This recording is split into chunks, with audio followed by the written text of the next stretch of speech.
Welcome back to SpadeCardMagic. Today I'm going to teach you how to do the classic force. So before I begin, don't forget to like, subscribe, and let's get started. Alright, for the classic force, the first thing you want to be able to do is spread the cards. Because from this force, it's a spread force. And a really good way to spread the cards effectively is hold them in dealer's grip like so, reach across with your thumb, and push it into your thumb. So it's into this part of your thumb. So you can have a nice big spread like so. And you can even stretch your hand out so your fingers, like here, reach deeper parts into the deck. So you can have a nice wide spread. And then with this hand, you want to open it up all the way so you can, again, have a nice wide spread.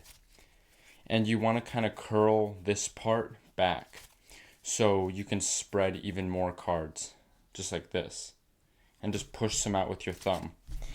And that's essentially what you want to be able to master.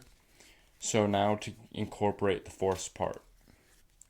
So what you want to do for this part is, let's use this card right here, the Two of Hearts. So the force card will start on top of the deck.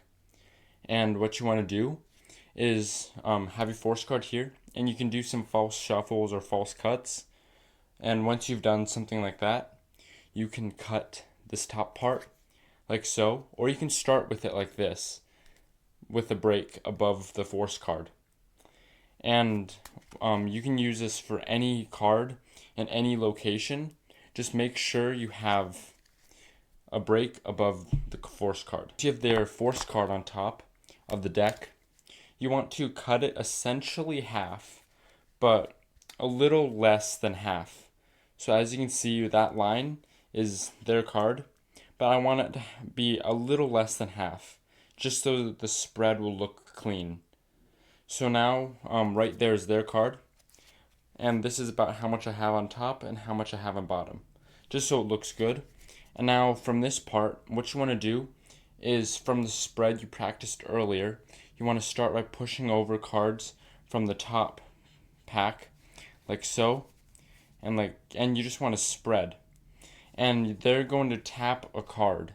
And don't worry that that 2 flashed, because all the cards are going to be face down. They're just going to see the back of the card. And now, when you spread the cards, what you want to do is kind of tilt your hand back so you can easily push it over with your thumb. This is not just for the force. This is just in general for spreading cards. You want to tilt your hand and spread it like so. And you should easily locate where the marked card was, so you can easily force it. Because when you spread across like so, you're waiting for the spectator to reach out with their finger and touch a card. And when they touch the card, you want to go by, and when they touch a card, you want it to be their card. So that's why when you do it with theirs, you want to have it at a relatively good speed. So when you force the card, you want to actually keep the card fairly deep inside the deck. So something like that. And then once you do it, a good way to actually do it fast is when you start the spread, you just want to quickly spread the cards. And now just practice spreading the cards relatively fast. Because when you spread the cards for the classic force, you're going to have to spread the cards like this and have the spectator tap one. You're not going to be able to spread the cards and stop. Because what you're going to do is this, then they're going to tap a card as it goes by. So, what you want to do is you want to actually be able to locate their card as the force card. So, as you have a break like so, you can easily, as you spread, you can easily eye their card. So I see that it's right here.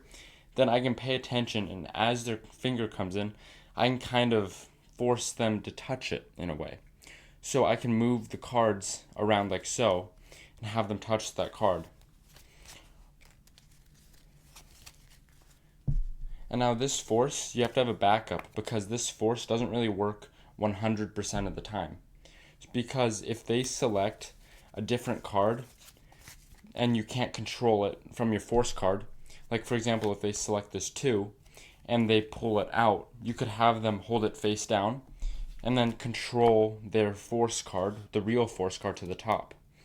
While here you could do a double showing them the card. Then you could put what they think is their card back, and it's all on top. And now you have to just be able to recover from these types of situations, because if they select a different card, it could go wrong really fast. Alright, hope you enjoyed. Don't forget to like, subscribe, and I'll see you next time on SpadeCardMagic.